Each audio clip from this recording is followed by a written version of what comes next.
Hello everyone, welcome back to my channel. तो मैं आज आपके साथ शेयर करने वाली हूँ यूपीएससी सीएससी एग्ज़ाम की प्रिपरेशन कैसे करें।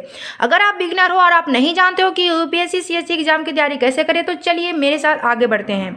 तो सबसे पहले आपको जानकारी होनी चाहिए कि यूपीएससी सीएससी आखिर है क्या, ये एग्ज़ाम कैसे होती है और इसके पैटर्न क्या है, ये एग्ज़ाम कितने स्टेजेस में होती है, ये सारी जानकारी आपको सबसे पहले होनी चाहिए। तो इसकी अगर आप फुल डिटेल जानकारी चाहते हो तो इसकी मैं वीडियो बना चुकी हूँ और इसकी मैं लिंक डिस्क्रिप्शन में डाल दूँगी। आप वहाँ से आसानी से इसकी फुल डिटेल जानकारी ले सकते हो। नेक्स्ट स्टेप आती है सिलेबस।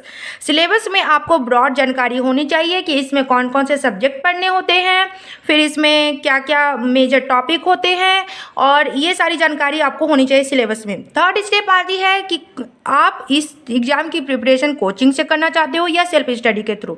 आप कोचिंग के रास्ते भी जा सकते हो, आप सेल्फ स्टडी के रास्ते भी जा सकते हो। यस, ऑफ कोर्स आप सेल्फ स्टडी से भी ये एग्ज़ाम क्रैक कर सकते हो, बल्कि आपके पास एक सही डायरेक्शन हो तो आप आराम से इस एग्ज़ाम को क्रैक कर सकते हो। जो फोर्थ स्टेप आती है वो होती है रिसोर्स की। आपको पता होना चाहिए कि आपका रिसोर्स फिक्स हो, मिनिमम हो, एक लिमिटेड हो, और उसी रिसोर्स को फॉलो करो। और इस रिसोर्सेस में मैं आपको डिटेल जानकारी देने वाली हूँ कि आप कोचिंग मटेरियल को फॉलो करो या सिर्फ बुक लिस्ट को। तो मैं इस दोनों में मैं कंपेयर करके आपके पास सामने वीडियो लाने वाली हूँ कि कौन सी सही होगी, बुक्स को फॉलो करना या कोचिंग मटेरियल की फॉलो करना। तो यहाँ तक बात रही रिसोर्सेज की और background of UPSC CSC exam. सबसे इम्पॉर्टेंट और सबसे जो खास स्टेज है वो स्टेज 4 है। यहीं पर आपको डिसाइड करना है कि आपकी रिसोर्स और बुक लिस्ट लिमिटेड होनी चाहिए और वो सही क्वांटिटी में होनी चाहिए। तो सबसे रिसोर्सेज में सबसे पहली चीज़ आती है स्टेप 1 में, जो होती है एनसीईआरटीज़ की। एनसीईआरटीज़ की बुक्स आपको पढ़नी है क्लास 6 to 12। सारी NCERT book, history, polity, economy, geography, ये सारे बुक्स आपको पढ़ने हैं। लेकिन हाँ, ये सारे बुक्स को आपको सिर्फ एक ब्रॉड जानकारी के लिए पढ़ने हैं, इसके आपके नोट्स नहीं बनाने हैं। बस आपको एक जानकारी के लिए से पढ़ने कि हाँ, हिस्ट्री, पॉलिटी, इकोनॉमी, जियोग्राफी में आखिर है क्या।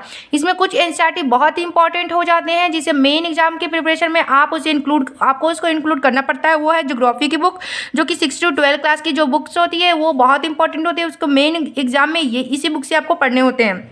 उसके अलावा आर्ट एंड कल्चर की 11th और 12th की जो बुक्स होती है वो बहुत ज़्यादा इंपॉर्टेंट हो जाती है, इसे आपको पढ़ने होते हैं।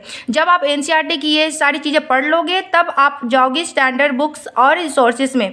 फिर मैं आगे की वीडियो में मैं आपको बताऊंगी कि आपको कोचिंग मटेरियल और बुक लिस्ट में कैसे आपको मिला करके आपको अच्छे लिमिटेड रिसोर्सेज बनाने हैं और उसी को आपको रिपीट करके पढ़ने हैं।